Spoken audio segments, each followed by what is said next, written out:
संपन्नता की ओर बढ़ते कदम, परमात्मा इशारे। ओम शांति। परमात्म दिल तख्त नसीन बनने के लिए इस ब्राह्मण जीवन में पवित्रता की जो मर्यादा है, उसी मर्यादा की लकीर के अंदर रहना है। अगर जरा भी मर्यादा की लकीर का उल्लंघन होता है, अपवित्रता के संकल्प विकल्प आते हैं, तो भी हम तख्त नसीन के बजाय गिरती कला में आ जाते हैं।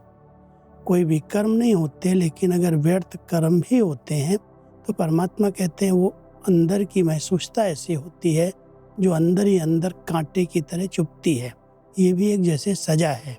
तो परमात्मा हम बच्चों को संपूर्ण पवित्रता की स्टेज पर ध्यान खिंचवाते हुए तख्त नसीन बनने की बहुत सुंदर विधि बताते हैं। बच्चे, अगर ब्राह्मण जीवन में संकल्प में भी अपवित्रता व अमर्यादा आ जाती है, तो तख्त नसीन की बजाय गिरती कला में अर्थात नीचे आ जाते हो। कोई विकर्म नहीं हुआ, लेकिन व्यर्थ कर्म भी हुआ तो पश्चाताप के बजाय महसूसता की स्टेज होती है। महसूस होता है कि ये रॉन्ग है, नहीं होना चाहिए। ये बात कांटे के समान चुभती रहेगी।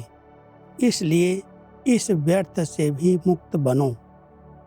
जितना हम अटेंशन देते हैं, कई बार हम कहते हैं हमसे कोई विकर्म तो हुए नहीं, हमने कोई कर्मेंद्रियों से पाप तो किए ही नहीं, लेकिन सूक्ष्म में भी अगर कोई ऐसे संकल्प विकल्प चलते हैं जो मर्यादाएं नहीं हैं, अमर्यादा है, अपवित्रता है, देह को देखना, देह के बारे में चिंतन करना, उसी के प्रति सोचते रहना, तो परमात्मा कहता है ये भी तो एक व्यर्थ कर्म है ना।